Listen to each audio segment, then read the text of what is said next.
Guns, swords, hackers, and thieves, all set in a futuristic space environment. Yeah, I think I'm gonna watch. And you guys should too.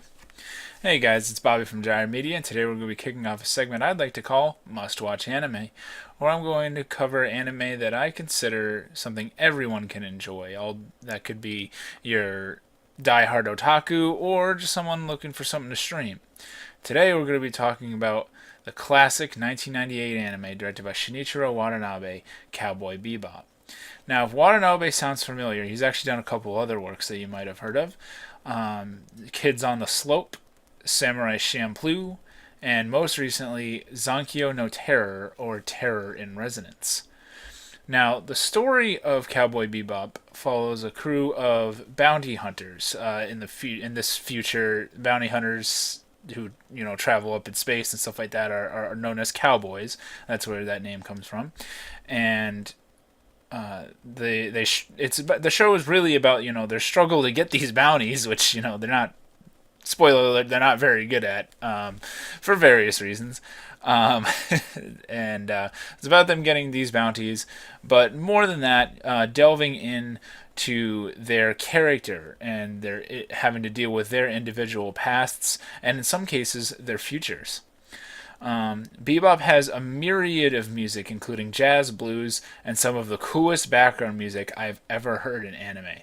Seriously, I rewatched this show last week, and because it was like my fourth or fifth time seeing it, I really wanted to pay attention to Yoko Kanno, the composer's score, and oh my goodness, it I have never really ranked background music of anime, but this might be number one of all time. I don't know. Comment down below if you know one that's definitely better. But Yoko Kanno did an incredible job on the show, and she's actually done a whole bunch of other shows that I know. She's actually one of the more famous anime composers.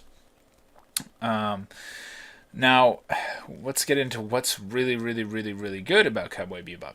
Now, one thing I really enjoy is that pretty much every episode is episodic.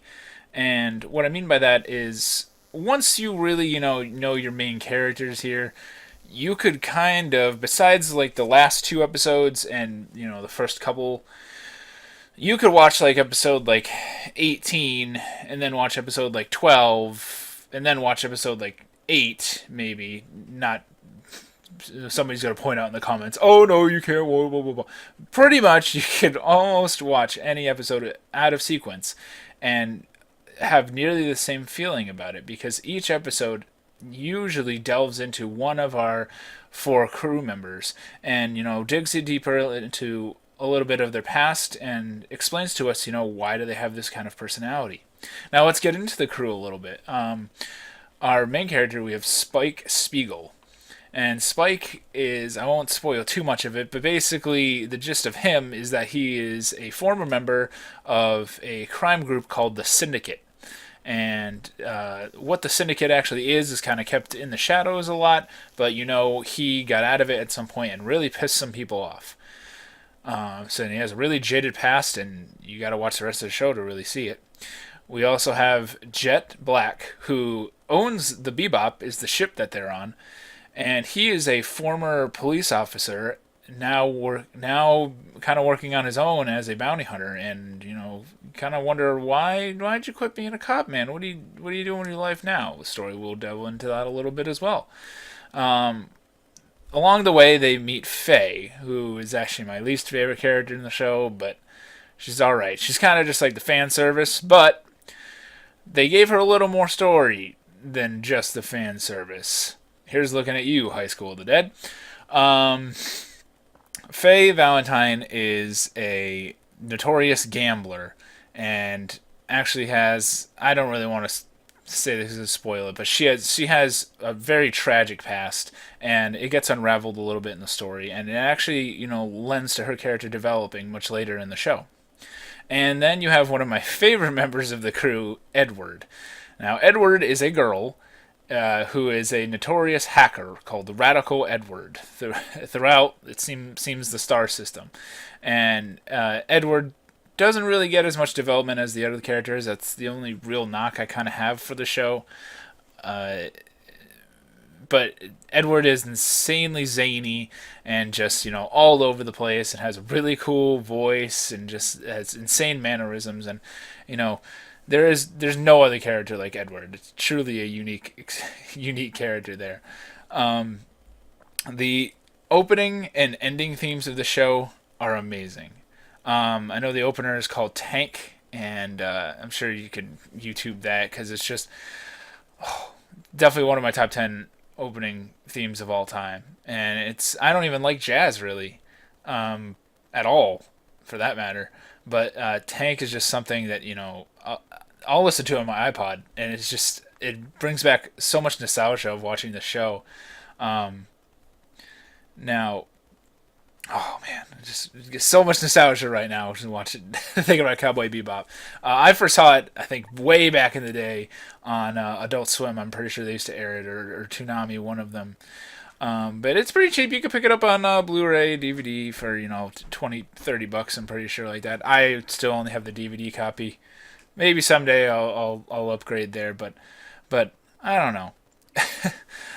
Getting back to the characters, one of my favorite characters is basically, if you could say the story that's not really episodic has an antagonist. There's a character called Vicious, and yes, he is as cool as his name sounds. And I won't spoil too much of his past, but let's just say Vicious is badass, and he has one of the coolest showdown fights in all of anime in this show. And that's leading into my last point of the show is the ending. The ending of Cowboy Bebop, not the ending theme, the ending of the show, the last moments of this show, is one of the best endings I've ever seen. And I know I kind of recently said that about Code Geass, but this one tops it. Cowboy Bebop it's definitely memorable. It might piss you off, but it is whew, art is all I could say. It's just beautiful, beautiful art. And thank you, Shinichiro Watanabe, for making such a great piece. And thank you, Yoko Kanno, for all of the great music.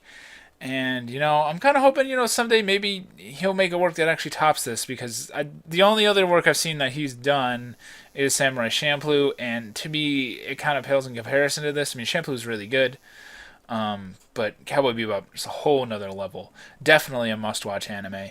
As for other anime recommendations, if you've seen Cowboy Bebop, I would recommend, the other works, maybe. It's definitely Samurai Champloo. I can say that because I've seen it. And I've heard some good things about Zankyo no Terror and Kids on the Slope, although I have not seen them. And, I think Cowboy Bebop, must-watch anime. Beginners, die-hard otakus, everybody can get some enjoyment out of this. And if you've seen it, definitely give it a rewatch and, try and pay attention to some of that background music like I did. And maybe try and get, one of your friends to watch it, because it's truly an experience that I think everyone should enjoy. And, guys, thanks for listening. And please sub down below for Gyre Media. Please comment down below what's your favorite part about Cowboy Bebop. And please don't spoil, because, we can't be spoiling that ending. I mean, it's too good. But, is it the music? Is it Edward? Is it Jet? Is it Faye? Is it, the space environment?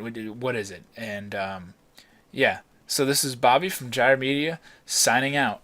See you later, Space Cowboy. Bang.